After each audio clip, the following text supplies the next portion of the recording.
आज हम ES6 का एक और इम्पोर्टेंट टॉपिक जो है स्टैटिक स्टैटिक वेरिएबल का हम यूज कैसे करते हैं या स्टैटिक मेथड का यूज हम कैसे करते हैं जावा स्क्रिप्ट के अंदर, वो हम लोग यहाँ पे देखने जा रहे हैं। तो इसके लिए मैंने क्या किया कि एग्जांपल कोड में बना रहा हूँ। यहाँ पे मैंने एक स्क्रिप्ट टैग यहाँ पे लगाया है। यहाँ पे मैं स्टैटिक मेंबर का यूज करके एक कोड लिखूंगा, एक एग्जांपल कोड लिखूंगा स्टैटिक वेरिएबल का यूज करके। ठीक है, तो स्टैटिक वेरिएबल का यूज करके जब मैं यहाँ पे, अच्छा स्टैटिक वेरिएबल क्या है? स्टैटिक वेरिएबल मतलब ऐसा डेटा होता है जिसका ऑब्जेक्ट से कोई लेना देना नहीं होता, जो जिसकी केवल एक कॉपी बनती है। जैसे कि आपने कोई स्टैटिक वेरिएबल बनाया, लेकिन आपने कोड के अंदर 10 ऑब्जेक्ट बनाए, लेकिन जो स्टैटिक डेटा है उसकी हमारी एक ही कॉपी बनेगी। तो हम उसको इम्प्लीमेंट करते हैं। मैंने यहाँ पे बनाई क्लास, और क्लास में मैंने यहाँ पे बना ली ईएमपी क्लास। ठीक है, अभी मैं ईएमपी क्लास बनाऊंगा। इस ईएमपी क्लास के अंदर मैं क्या करता हूँ, एक स्टैटिक ईएमपी क्लास के अंदर मैं एक स्टैटिक वेरिएबल बनाता हूँ जिसको मैं नाम देता हूँ ग्रुप नेम। तो मैंने एक स्टैटिक वेरिएबल बना लिया ग्रुप नेम, और ग्रुप नेम में मैंने लिख दिया टेस्टिंग। मतलब मैंने एक ईएमपी क्लास बनाई, उसके अंदर एक ग्रुप बनाया, जो ग्रुप ये बताता है कि टेस्टिंग के एम्प्लॉय का ग्रुप है। तो मैंने क्लास ईएमपी बनाई, उसके अंदर मैंने एक स्टैटिक वेरिएबल बनाया। फिर मैं एक कंस्ट्रक्टर फंक्शन बनाता हूँ। तो मैंने कंस्ट्रक्टर एक फंक्शन बनाया, है ना। कंस्ट्रक्टर के अंदर मैंने दो वेरिएबल बनाए, एक नेम बनाया और एक सैलरी बनाया। दो वेरिएबल बनाए मैंने कंस्ट्रक्टर के अंदर, नेम और सैलरी। फिर मैंने क्या किया, यहाँ पे मैंने लिखा this dot name is equal to name, ये नेम हो गया मेरा। और दूसरा वेरिएबल मैंने क्या लिखा, this dot salary is equal to salary. तो ये जो दूसरा वेरिएबल है वो मेरा सैलरी हो गया। ठीक है, तो ये नेम डॉट सैलरी और दिस डॉट सैलरी हो गया। तो हम लोगों ने यहाँ पे एक क्लास बना ली है। क्लास के अंदर एक स्टैटिक वेरिएबल हमने बनाया। स्टैटिक वेरिएबल के अंदर हम लोगों ने कंस्ट्रक्टर बनाया। कंस्ट्रक्टर से हमने नेम और सैलरी की वैल्यू को क्या किया, नेम और सैलरी की वैल्यू को हमने इनिशियलाइज किया। ठीक है, अब हम क्या करते हैं, अब हम एक ऑब्जेक्ट बनाते हैं। तो मैंने क्या किया, let E1 is equal to new EMP, और मैंने एक ऑब्जेक्ट बना लिया जिसमें मैंने पास कर दिया नेम लाइक अनिल, और सैलरी मैंने पास कर दी 20,000। ये हो गया। ठीक है, फिर मैंने क्या किया, इसी का मैंने एक दूसरा ऑब्जेक्ट बनाया जिसको मैंने नाम दिया E2। तो ये E1 और E2 मेरे ऑब्जेक्ट हो गए। E1 और E2 क्या हो गए, मेरे ऑब्जेक्ट हो गए। अब मैंने क्या किया, डॉक्यूमेंट डॉट राइट, इन ऑब्जेक्ट को मुझे प्रिंट करवाना है। तो मैं कैसे प्रिंट करवाऊंगा, यहाँ पे मैंने लिखा document document dot right document dot right, और यहाँ पर मैंने लिख दिया E1 dot name. E1 dot name हुआ, E1 डॉट नेम, फिर मैंने लिखा प्लस E1 डॉट नेम, फिर मैंने लिखा प्लस, फिर यहाँ पे गया मैं, यहाँ पे मैंने स्पेस दिया, फिर यहाँ पे मैंने प्लस लगाया। प्लस बनाने के बाद में यहाँ पे मैंने लिखा E1 डॉट सैलरी हुआ। फिर मैंने यहाँ प्लस लगाया, प्लस लगाने के बाद यहाँ पर कॉमा लगाया, फिर मैंने यहाँ पे प्लस लगाया। ठीक है, E1 डॉट सैलरी हो गया, E1 डॉट नेम हो गया। ठीक है, अब हमको क्या चाहिए, अब हमको चाहिए ग्रुप का नेम। तो ग्रुप नेम को कैसे प्रिंट करवाना है, ग्रुप नेम को, मतलब ये ग्रुप नेम क्या है, ग्रुप नेम एक स्टैटिक वेरिएबल है ना। तो स्टैटिक वेरिएबल को आप कैसे प्रिंट करवा सकते हो, तो जावा स्क्रिप्ट कहती है कि स्टैटिक वेरिएबल को प्रिंट करवाने के लिए आपको क्लास का नाम यहाँ पर यूज करना पड़ेगा। तो हमारे पास ईएमपी क्लास है, तो ईएमपी डॉट ग्रुप नेम हम करेंगे तो हम ग्रुप नेम को एक्सेस कर पाएंगे। ठीक है, ये हो गया हमारा E1 का डेटा। अब मैं इस एग्जाम्पल को रन करके देखता हूँ। एग्जाम्पल को मैंने रन किया तो यहाँ पर अनिल आ गया, 2000 आ गया, और टेस्टिंग, ये ग्रुप का नेम भी आ गया। ठीक है, अब मैं क्या करता हूँ, डॉक्यूमेंट डॉट राइट, इसमें एक दूसरा ऑब्जेक्ट प्रिंट करवा के देखते हैं हम लोग। तो मैंने क्या किया, डॉक्यूमेंट डॉट राइट, यहाँ पे मैंने लिखा डॉक्यूमेंट डॉट राइट, और यहाँ पे डॉक्यूमेंट डॉट राइट को लिखने के बाद यहाँ पे मैंने प्रिंट किया BR को।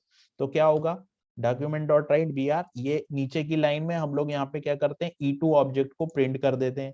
तो हम लोगों ने क्या किया, E2 ऑब्जेक्ट को प्रिंट किया। तो ये E1 था, यहाँ पर हम एक ऑब्जेक्ट और E2 में क्या है, नाम में ले लेता हूँ अतुल, तो मैंने अतुल ले लिया और अतुल की सैलरी मैंने कर दी 30,000। ठीक है, तो यहाँ पे मैं E1 की जगह कर देता हूँ E2, तो मैंने E1 की जगह E2 कर दिया। अब इस एग्जांपल को हम लोग रन करेंगे तो यहाँ पर अनिल आया जिसकी सैलरी 20,000 है और टेस्टिंग ग्रुप है, यहाँ पर दूसरा नाम जो है वो अतुल आया जिसकी सैलरी 30,000 है और यहाँ पर टेस्टिंग है। ठीक है, अब एक इंटरेस्टिंग चीज ये है कि ये जो E1 और E2 है, राइट, ये E1 और E2 है। अगर मान लीजिए मैं क्या करता हूं, मैं ऐसे करता हूं यहाँ पर कि E1 और E2 है और यहाँ पे मैं E1 E2, ठीक है, यहाँ पे लगा देते हैं हम लोग डॉक्यूमेंट डॉट राइट। तो मैंने ये लिखा document dot right, document dot right लगाया। डॉक्यूमेंट डॉट राइट में यहाँ पर मैंने BR को कर दिया प्रिंट। ठीक है, तो अभी आउटपुट कुछ इस तरीके से आ रहा है। ठीक है, अब मान लीजिए मैं ऐसे करता हूं कि मेरे को क्या करना है, मैं इस कंपनी नेम को चेंज कर देता हूं, यहाँ पर इस कंपनी नेम को मैं चेंज कर देता हूं।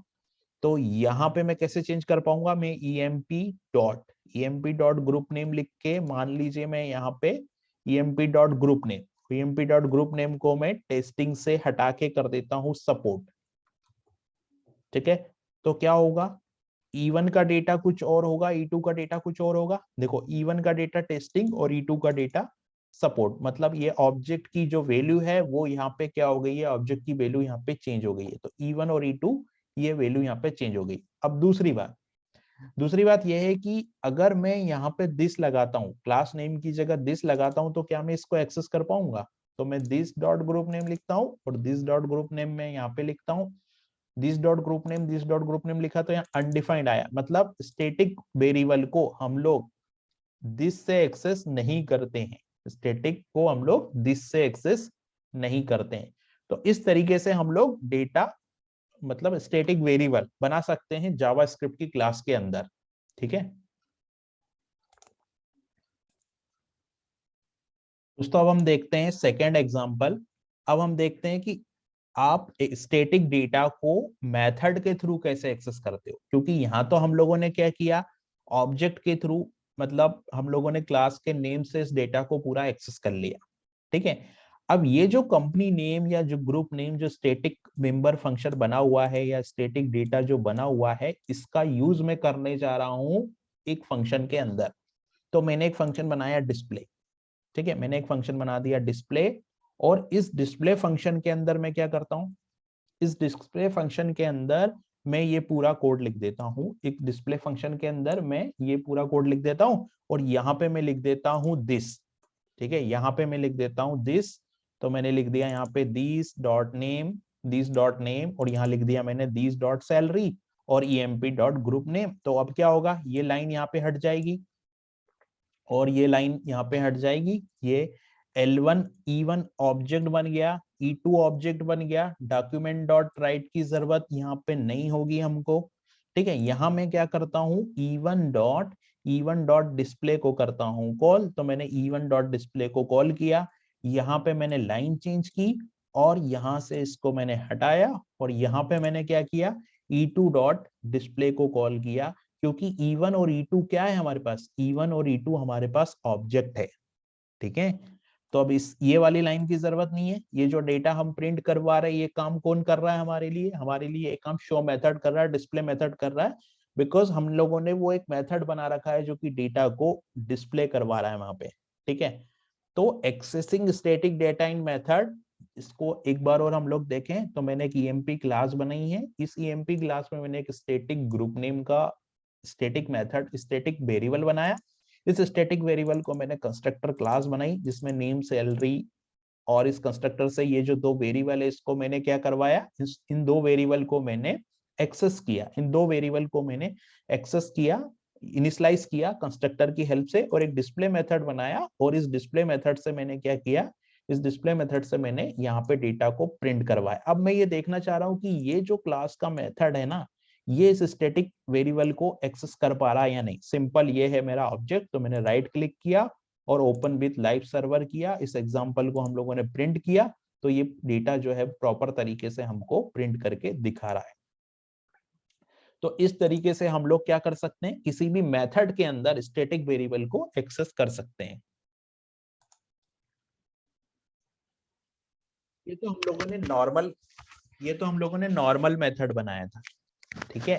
अब अगर क्या मैं इस मेथड को स्टैटिक, अच्छा यहाँ पे अगर मैं दिस लिख देता हूं तो क्या रिजल्ट आएगा? स्टैटिक मेथड नहीं, ये नॉर्मल मेथड है डिस्प्ले, और अब मैं यहाँ पे नॉर्मल दिस लिख देता हूं, दिस डॉट ग्रुप नेम, तो रिजल्ट क्या मिलेगा? रिजल्ट अनडिफाइंड, अनडिफाइंड हमको मिला, ठीक है। अब मैं क्या करता हूं, इस फंक्शन के आगे लगा देता हूं स्टैटिक, इस फंक्शन के आगे मैं लगा देता हूं स्टैटिक, तो होगा क्या कि ये जो मेथड है वो क्या बन जाएगा? स्टैटिक बन जाएगा, ये मेथड स्टैटिक बन जाएगा, है ना।